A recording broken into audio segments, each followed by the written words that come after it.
In the next installment of our Jason Nash's Most Toxic Relationship series, we have a video entitled, Our First TV Appearance. With Jason and Trisha appearing on a platform more mainstream than YouTube, which is something that both of them are familiar with. Since prior to YouTube, Jason was on Last Comic Standing, and Trisha had done various background acting and reality show appearances on multiple popular networks. The video starts off with Jason and Trisha hanging out with David Dobrik, who they spent a good portion of time during their relationship with. It's cool because it's new, but it does this. That's what I thought too when I saw it. I was It's like, not supposed to do that. Before the video cuts to Jason and Trisha on their way to a dealership, where they discuss Jason's plans to buy a new vehicle, with Jason praising Trisha for being so selfless as to accompany him to go purchase it. However, Trisha explains that it's technically her vehicle too, or will be, once they get married, so her actions aren't as selfless as they seem. According to her, ew, I look really gross today. Guys, we're going to look at a car for me. Trisha's such a great girlfriend. She's like, if I want to do something, she like puts it at like the top of her priority list when she's got her own life to worry about. Very busy all the time. Very busy. Got lots to do today. She's got billboards to buy. She's got videos to post. All of that. All of that. But you know, it's kind of like our car, I feel. Because one day we'll be married and we will share all our assets, so therefore, it's our car. So you want the Range Rover. I see. But guess what? In that deal, my assets become your assets, so we have 3 cars between us. Well, we're getting rid of the Corvette if we do that. Oh, I thought you were going to say the pink. the two then discuss Trisha's vehicle and the amount of attention that it brings her, with Jason showing concern over how fearful Trisha gets when approached unexpectedly. She seemingly doesn't appear to be that bothered by it, however, in spite of the fact that she's complained about it in numerous videos, though she'll later twist this as people trying to kidnap her and being after her.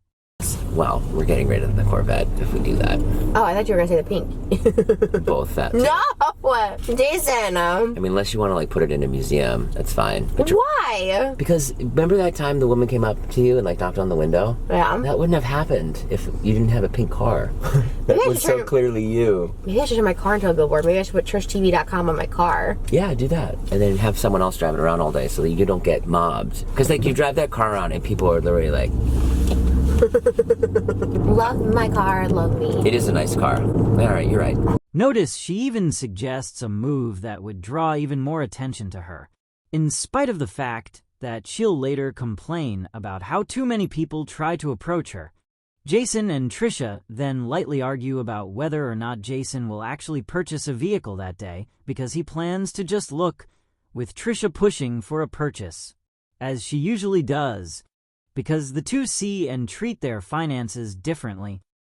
So we're getting a Range Rover for our everyday. I don't know if we're getting anything. Yeah, we're getting it. See, today's video, thank you for the sponsor of today's video, SeatGeek. Get your tickets at SeatGeek. Oh boy, you're so wonderful. Trisha has pressured Jason many times into spending money that he didn't want to, but will he this time? Keep watching and find out. The two then discuss one of Jason's sponsors, promoting the sponsor repeatedly during their conversation as they both praise the company. I can do your promo for you. Yeah, we have to do a SeatGeek promo. SeatGeek's been really great to us. They took us to the Mayweather fight, Imagine Dragons. I saw Hamilton. I saw the Cavs courtside. I've gotten some free stuff from them, but I've also paid for my tickets through SeatGeek, and it's really great. It comes right to your phone. It's pretty cool. Use my promo code. It's in the description link, so you can go to SeatGeek, and they're just like wonderful people. I probably shouldn't have the blinker on while I'm saying they're wonderful people. And it's then that Trisha takes the opportunity to discuss potential career paths for Jason in case YouTube doesn't work out for him, which Jason seems slightly offended by. Trisha then tells him that if it doesn't work out, he could just marry her and be her sugar baby, which, remember, is a path she's trying to get him to go down already without the job loss. Remember, he told her mother that she wanted him to quit YouTube and live off of her. You know, if this doesn't work out for you, I always feel like you could get hired by these companies that sponsor you. Maybe one day you could go, hey, do you need help with your social media, SeatGeek? I'll work for you guys. If it doesn't work out for me. Yeah. Thanks. Or you can marry me if it doesn't work out for you then. I can work for you. No, you can just be my sugar baby. Oh. It'd be funny if you had like a 65-year-old sugar baby. I do. I'm sure that's what people think. Because remember, she wants full control of her partners, and having them financially depend on you is one way to get it, as she herself has stated.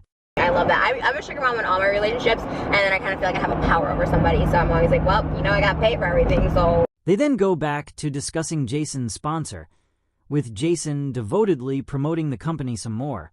Use my link, guys. If you sign up now, you'll get money off your first purchase. You get last-minute tickets. Front row. And then when you go to the concert, go like that. Beep, beep, oh, yeah, that beep. was cool. We did that one time. I wish my kids knew how cool SeatGeek is. Because I always try to explain it to them. When my son is touching the lead singer of the Imagine Dragons' hand, and I go, this is like pretty great, right? Like, that no one gets to do this. They're like, oh, no, I know. Can I get a sweatshirt? Notice that Jason tries to keep his children grounded in reality in spite of their privileged lifestyles, reminding them of their privilege. If only Trisha's parents had done the same. The video then cuts to another day where Jason announces via a text caption that Trisha is hanging out with him and his friends, something he praises her for doing.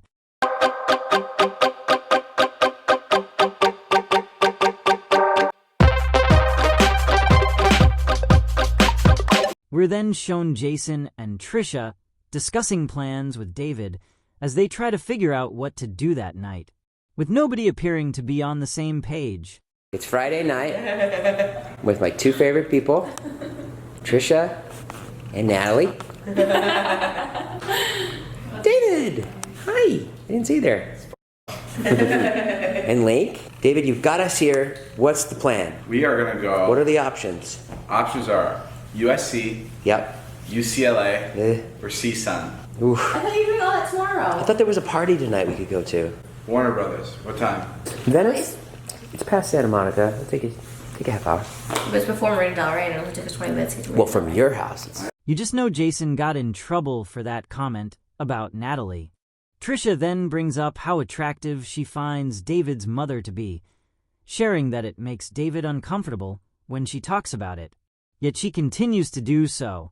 It's interesting to note here that David starts to tell Trisha a story about how he knows singer Lana Del Rey, which isn't true, and when he reveals it was a lie, she asks him why he would lie about something so unnecessary. Which is ironic, considering Trisha lies about everything for no reason. Lana Del Rey. You know her? My parents worked for her. How? She came over to our house a lot in Vernon Hills. Yeah, What? My dad was her photographer on her tour, and then my mom was her manager's assistant. So they toured everywhere. Really? Yeah. Your mom's hot. David's mom's so gorgeous. Very pretty. I said she had a tight body, and then David got mad at me for saying that. I'm like, she He had did? a tight body, yeah. It's really gross. What do you mean? Why is that gross? It came from a Hold on. woman. Before this goes anywhere, I was totally lying about the Lana Del Rey thing. No, I know. Why would you lie about that? What a stupid lie. Because he wants to sound cool. She's the longest I've liked anybody. Is Lana Del Rey or Ariana Grande? I didn't like her music. I just liked the way she looked. It's weird. You're weird. Why? I just thought she was good looking.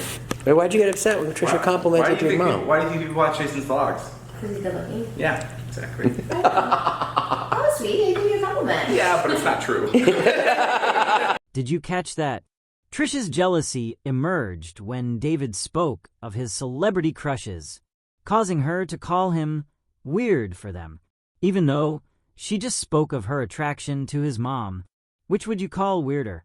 Another noteworthy moment during this vlog is when Jason is filming a bit between his friends Brandon Calvillo and David Dobrik, where he calls out to make sure that Trisha, who is nowhere near the scene and has nothing to do with it, is okay. Once again showcasing how he always kept her as his priority. Who goes and gets a ball machine to fight a battle? Oh no. What happened? I can hear it. Hey, come on out! No, turn off the ball machine! Trish, are you okay? Trisha's dead! The video then cuts to Trisha in the car with Jason and his friends, with Trisha telling Jason's friend that he's been replaced before she agrees that David Dobrik is not a human. Once again being passive-aggressive through her playful behavior, which always seems to be at someone else's expense. You're a Judas, that's what What are it you is. upset about? Tell him, Trish. Girlfriend versus boyfriend challenge today was a big hit. We already have 100,000 views, and David was the best friend. Sorry, Brandon. You have been replaced in more ways than one. You just weren't around, man. Bro, don't take it personally. I'm from Slovakia. To be honest, I don't even count as a real human. True. No, I know. The group then decides to go get a snack, and Jason once again takes the opportunity to compliment Trisha. Notice how he tends to praise her, while she tends to criticize him. Excited. I thought he was going to drive past. No, David likes Pinkberry. I don't know, man. I'm getting bad vibes. It's a sick car. Yeah, it's pretty cool. Give me that. Do you see how the door's closed? And you got hot chicks coming out of it, too. Thanks, babe. They then get their snack, and you'll notice that Jason has no problem with Trisha eating. We have to point this out since she'll later claim he never let her eat and always judged her. Yet nearly every time we've seen them eat something, he's not saying a word or is outright feeding her himself. Ooh. Wow. Don't put that on your vlog, bro. Slow motion effect. What flavors did he get? You go pomegranate and original. And then I'll do some strawberry. That kind of sounds good. That's really good. What if I got the exact Bro, this thing? is my clickbait. Stop looking. This is your clickbait. He didn't want me to see this. And it's frozen yogurt. This time, however, Jason feeds his friend Brandon, while Trisha seems to have an issue with David in the background. Her focus seems to shift from Jason to David whenever David is around, but we'll get more into that later. Want to try mine? Yeah, can you feed it to me? Okay, don't be weird. Come on, feed it to me, please. David! You can sing that. It's very unsettling. No, I have to Really? The group then goes into the parking lot to discuss plans for the night, which again they can't seem to agree on. Better idea. Let's go to Corinna's house, steal her food, all of it. I'm so hungry. And then we'll... You just had Pinkberry. That's not sustenance. Then we can go watch 3 Billboards. I'm dying to watch 3 Billboards. That sounds great. What happened to the house party you were going to? Here comes... Oh my god. Yeah, that's why I didn't want to stay in the car. How's he doing that? It would have scared this. That would have scared the shit out of me if I was in the car and that started to happen. I would have been like, David! Oh, that's actually a good gag. I can't believe you haven't done that before. That's hilarious. It's like Knight Rider. That's so cool. That's actually pretty sick. And now don't you want to keep hanging out when cool stuff like this is going to happen? I don't want to keep hanging out. I just want to do boring ass, lame ass. This is fine. This is fine. The car's going forward and backward. Well, I thought we were getting lit. David keeps saying how lit he is, and we're doing nothing that's lit. I got it. Let's go to the den. We'll get drunk. Ooh, yeah, I love that. David can stand outside or stand with us, sit with us until we get drunk. David, be careful. Oh my god, David. David, Why isn't she stopping? why isn't she stopping? Baby, do you not love me anymore? This is so bizarre. Like, we don't live in like Oklahoma. We live in Los Angeles, and we're like the kids that we can't find anything to do. With Trisha complaining that they're being too boring for her taste. The video then cuts to what the title of the video was about, and it shows Jason and Trisha on their way to do an interview with a prominent platform. After Jason credits Trisha for inviting him, she makes it clear that she didn't, stating that if it were up to her, she would have gone alone. She really is sweet and selfless, isn't she? Hell yeah, girl. Guys, we're going to Access Hollywood, which is big time. And Trish has been on it before. This time, Trish invited me to go. Well, I didn't invite you. They invited you. They invited me. I probably would have said no if it was up to me. If they're like, you want to bring someone else on? I'd have been like, no. Well, listen. I know where my bread is buttered. Right here. I thought you were going to put to my... like a buttered muffin. The two then head toward their interview, with Jason seemingly appearing to be much more excited than Trisha is. Okay, we're going to Access Hollywood. This is it. This is our big break. It's going to be freaking amazing. Is this with Mario Lopez and Maria Menounos? I think that's it. Which one are they? Are they extra? I have no idea. No, this is not it. It's definitely not that. I'm pretty extra, so I should probably be on extra, but I'll take Access Hollywood.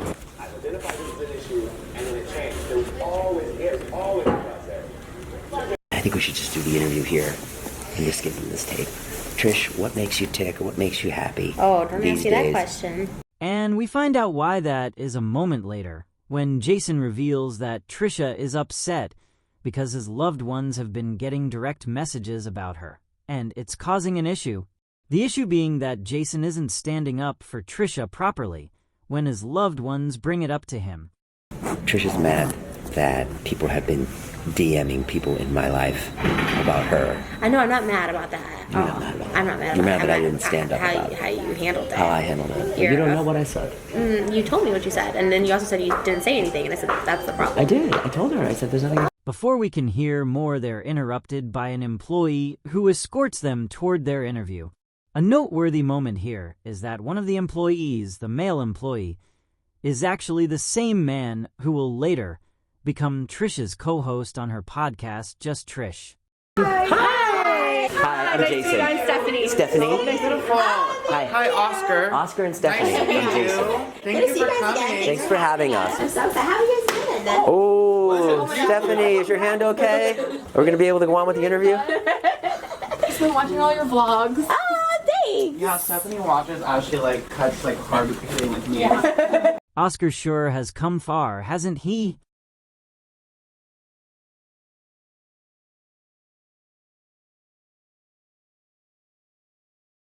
Trisha then appears to be in a better mood once their interview is over as the crew gasses her up, and so does Jason. With Jason once again taking the opportunity to compliment and praise her, as he always appears to be doing. Take note of how Oscar, her present-day co-host, is fanboying over her here in the past. He really has come far, from kissing her, but to living directly up it. Trish, which side is your good side? Both are great, actually, Jason. Did you say we just said everything? Yeah. I felt like we gave them all the good stuff. We did. Well, we did give them all the good stuff. When is this going to be up, you think? Oh, tomorrow. Tomorrow? Okay, cool. Yeah. Oh, awesome. Love that. How was Trisha? Was she okay? It was all great. She's She's a good. true queen. I mean, every time she comes, it's just we roll out the carpet. Everyone, Trisha is coming. Big announcement. Everyone here knows. I love it. always delivers. Yeah. I love it. Deliver. We were mom and dad today, which was everything. You know, I feel like he's aged me up a little bit. I feel like I know mom is a term of endearment, but I also feel like and my mom. But I love it. And I we're love more it. excited for you to come than Juliana. I mean, So true. So we don't. MJ has no idea who we are. They told me Pamela Anderson was coming. Close. The video then cuts to Jason back home, revealing that his roommate's dog ate a pair of expensive sunglasses that Trisha had bought him. You gotta be kidding me! You know how much money this dog has cost me? Link, where are you? But wait, my first question is, why the f do you have $3,000 Gucci sunglasses? Because I date Trisha Paytas! Though we don't see her reaction to this event unfolding. Or will we? Find out in the next episode.